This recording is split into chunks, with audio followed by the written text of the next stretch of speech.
Salut les amis, j'espère que vous allez super bien. Aujourd'hui, un peu changement de cadre. Je finis ma pratique ce matin et quelque chose que je fais très souvent, c'est me mettre au soleil. Après avoir fini la pratique, bon, aujourd'hui je l'ai fini relativement tôt, à 8h15 j'avais fini, donc il n'y avait pas vraiment de soleil. Mais là, j'avais envie d'être dehors et de vous parler depuis cet espace ensoleillé. Donc, ça fait du bien. Bienvenue à nouveau sur Yoga Libre, ici au soleil, à la cubaine, on va dire, en train de remettre l'horloge interne dans le bon horaire. Je vous conseille vraiment de peut-être enlever des fausses idées qu'on peut avoir sur l'exposition au soleil parce qu'il est vraiment très important. Ça nous permet déjà de réinitialiser notre horloge biologique, de remettre notre cycle circadien dans la bonne fréquence. Ça nous aide à mieux dormir. Ça nous permet aussi de prendre la vitamine D directement du soleil. Souvent, les gens y pensent qu'en se supplémentant, bon, sauf si tu habites dans des endroits où il n'y a vraiment pas de soleil, à ce moment-là, oui, c'est bien de supplémenter. Mais quelque part, la vitamine D, c'est quelque chose qui, à la base, est fait pour être pris, pas pour être avalé. Et donc, celle du soleil, elle est soluble en eau et on est 96% d'eau. Donc, du coup, ton corps, il absorbe beaucoup mieux.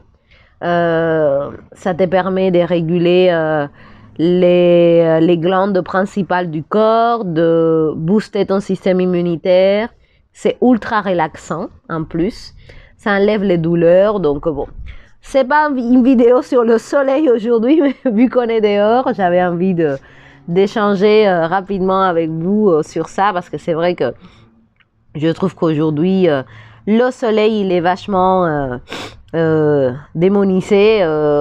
Tout le monde a peur du soleil, alors que le soleil est ultra important et très très bénéfique pour l'instant, encore gratuit. Donc, pourquoi pas en profiter? Alors, le sujet d'aujourd'hui, c'est un sujet qui revient très très souvent. J'avais un peu hésité à parler sur ça. Parce que je pensais que les gens ils n'allaient pas me trouver très légitime sur ces thèmes-là. C'est la souplesse. La souplesse qui est vraiment la bête noire de beaucoup de personnes. Il y a énormément des idées reçues par rapport à la souplesse, par rapport au yoga. Et j'ai passé toute la semaine en train de travailler sur moi de façon souple, on va dire. Et je me suis rendu compte que quand j'ai enseigné, ce que je voyais en face de moi, c'est souvent une mauvaise compréhension de ce que c'est la souplesse, tout simplement. Moi, naturellement, voilà, tout le monde le sait. Bon, si tu me connais pas, tu le sais pas, mais ceux qui me connaissent, je suis extrêmement souple parce que j'ai fait 10 ans de danse classique en étant petite. Donc, je suis habituée à travailler avec mon corps, à l'amener quand même dans des directions que pour la plupart des gens ne sont pas des positions normales. Donc, c'est vrai que j'ai un avantage à ce niveau-là. Mais je peux vous dire que quand j'ai commencé à pratiquer le yoga, je me suis rendu compte de la rigidité, malgré ma souplesse apparente, que j'expérimentais en faisant certaines choses. Et donc, je me rappelle que quand j'ai commencé à accompagner mes premiers clients, une des difficultés que j'avais, c'était quelque part de me mettre à leur place. Il y a des choses que je leur demandais de faire que pour moi semblaient extrêmement faciles. Et pourtant, quand la personne essayait de les faire, ça passait pas. Et donc, du coup, j'ai commencé à m'interroger un petit peu sur des choses qui peuvent t'aider concrètement à améliorer ta souplesse. Et une des choses que j'observe très souvent, c'est que dès qu'il y a la sensation d'étirement qui arrive, la personne a tendance à se durcir à l'intérieur. Et moi, c'est quelque chose que j'ai expérimenté moi aussi. Et j'ai commencé à travailler là-dessus pour donner encore une fois une autre définition. Vous savez que j'aime beaucoup changer mentalement la définition de la chose, lui donner un autre synonyme en quelque sorte. Donc j'avais déjà échangé avec vous le fait que moi je voyais les étirements comme des ouvertures, des canaux énergétiques, les famonadis. Donc du coup ça m'a amené à faire la pratique de yoga avec moins de résistance parce que je commençais quelque part à volontairement vouloir laisser circuler cette sensation d'étirement.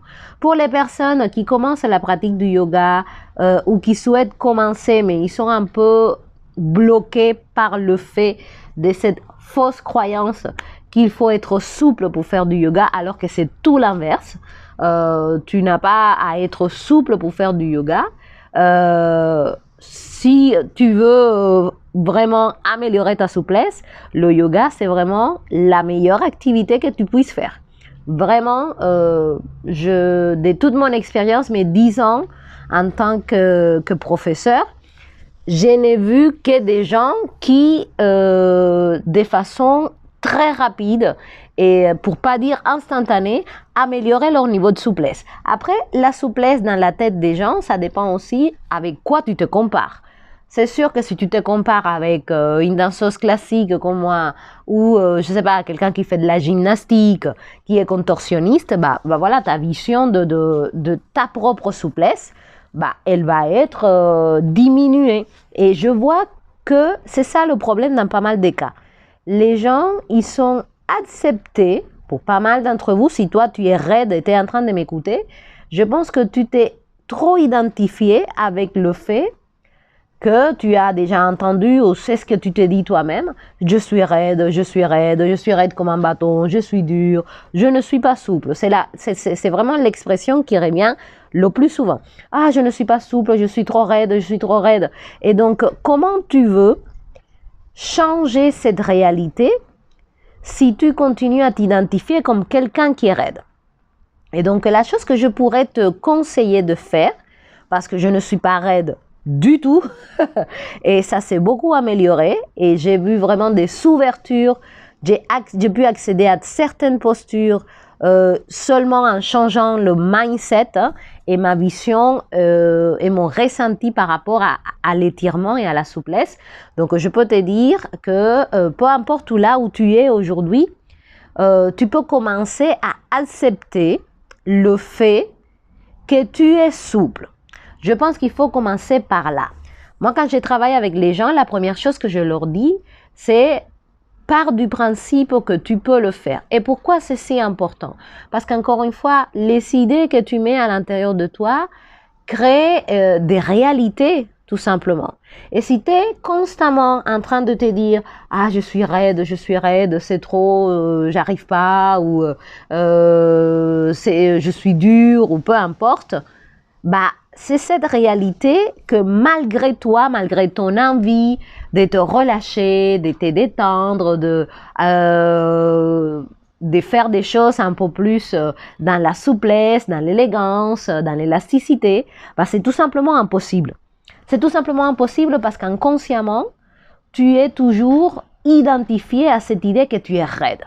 Et donc, moi, ce que je vous conseille de faire à tous ces raides qui nous écoutent ou à tous ceux qui ont vraiment envie de développer une souplesse, peu importe le degré, hein, c'est sûr que si tu vises le grand écart, bah, il faut travailler d'une certaine façon. Après, est-ce que ça va changer ta vie de faire le grand écart? Peut-être pas, tu vois. Mais pourtant, tu peux déjà énormément améliorer ta souplesse. Et la première chose à faire, c'est penser comme quelqu'un qui est souple. Voilà, quelqu'un qui est souple.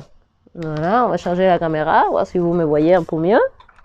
Tac, pas du tout. On va mettre un peu dans l'ombre là parce que je suis en train de brûler un petit peu. Voilà. Une des choses que les personnes souples font, c'est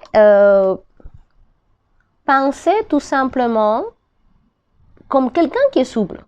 Tu vois, moi, je ne me pose jamais la question de est-ce que ça va trop tirer, est-ce que ça va être dur, etc. Tu vois, j'observe hein, quand je suis en train de faire la chose, je ressens la sensation d'étirement, mais au lieu de me fermer comme une huître et de devenir toute rigide à l'intérieur de moi, bah, je me relaxe. Je détends mon cerveau en relaxant mon visage, en relaxant mes yeux, ma bouche, en acceptant l'idée que je suis suffisamment souple pour pouvoir faire ce qu'on me demande de faire ou ce que je suis en train de faire dans ma pratique. Et je le vois constamment avec toutes les personnes que je travaille. Quand ils mettent en place cette façon de réfléchir, bah, tout simplement, il y a une ouverture qui s'est faite naturellement.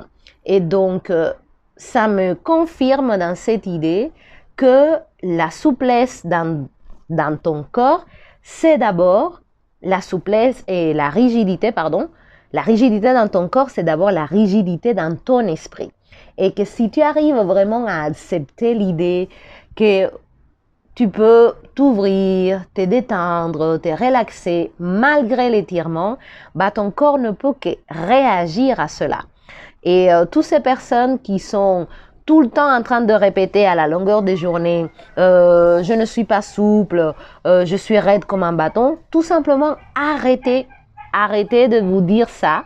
Commencez à penser comme quelqu'un qui a la facilité, qui a une amplitude de mouvement, qui a de la facilité. Je vous jure, ça change tout. Je le vois tout le temps.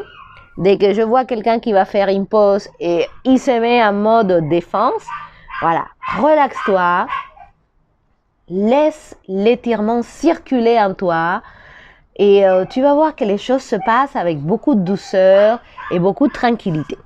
Donc, c'est mon conseil du jour, parce que c'est vrai qu'on est tout le temps en train de dire fais ci, étire-toi comme ci, étire-toi comme ça.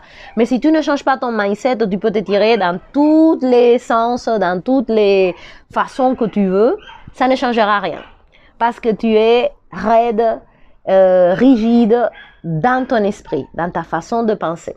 Donc si tu veux vraiment découvrir une autre réalité, parce que c'est ça que je propose à mes élèves, c'est vraiment de pratiquer différemment, en pensant que c'est simple, en pensant que c'est accessible, parce que c'est ça qui ouvre les portes.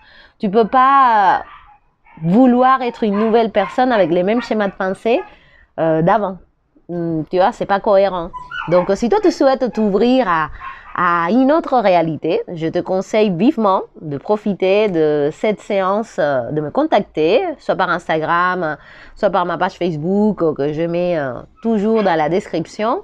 Contacte-moi et profite de faire cette séance offerte parce que je suis certaine, je le vois à 99% des cas, c'est ceux qui n'arrivent pas à faire un grand pas, ceux qui n'arrivent pas à tendre leurs jambes. Ce sont juste des mauvaises idées que vous savez instaurer, indépendamment de les limitations corporelles. Mais déjà, peut-être tu peux commencer à agir dans tes limitations mentales et ça va énormément aider dans tes limitations corporelles. Donc, n'hésitez pas à me demander pour avoir vraiment cette opportunité. Ça ne vous engage à rien, mais c'est dommage de rester dans ces idées trop rigides. Et je le vois avec des gens qui pratiquent en plus le yoga depuis très longtemps et ils ne comprennent pas que c'est d'abord une pensée qui déclenche le reste. Ça peut paraître bête, ça peut paraître très évident, tu peux le comprendre à des niveaux psychologiques, etc. Mais est-ce que tu acceptes le concept de devenir souple, tout simplement, de devenir fort, de devenir élégant? Voilà, et tu te rends compte dès que tu acceptes ça, bah, la réalité est tout autre. Donc voilà les amis, c'était le sujet d'aujourd'hui parce que j'en ai marre d'entendre les gens, de voir les gens avec cette raideur qui provoque des douleurs, qui t'empêche de vivre. La souplesse, elle est importante. La souplesse dans ton corps, dans tes muscles, dans tes articulations, c'est de la santé tout simplement.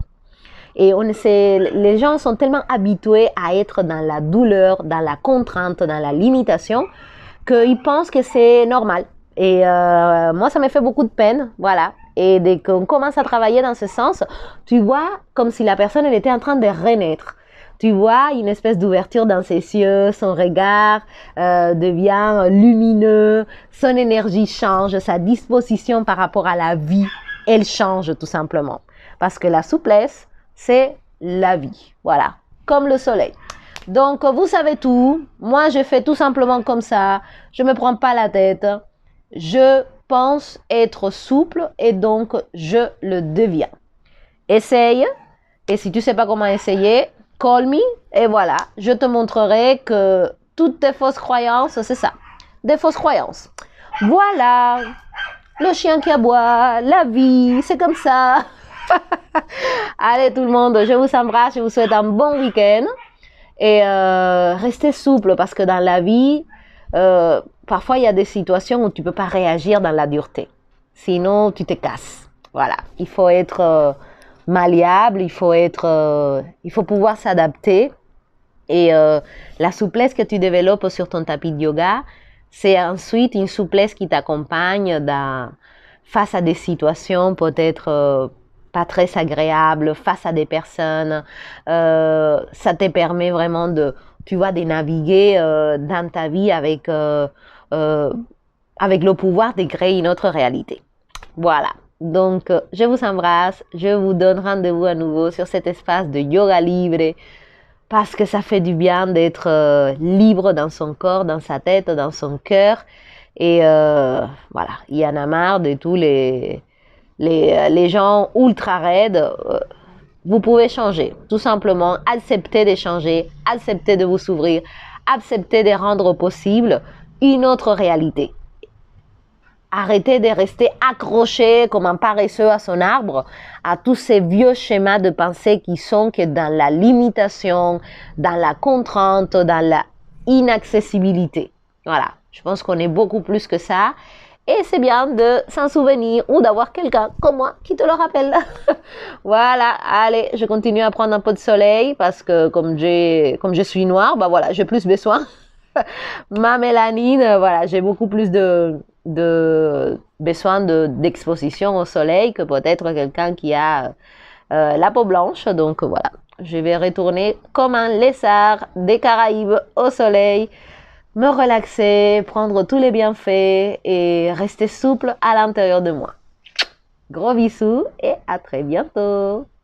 Bye bye.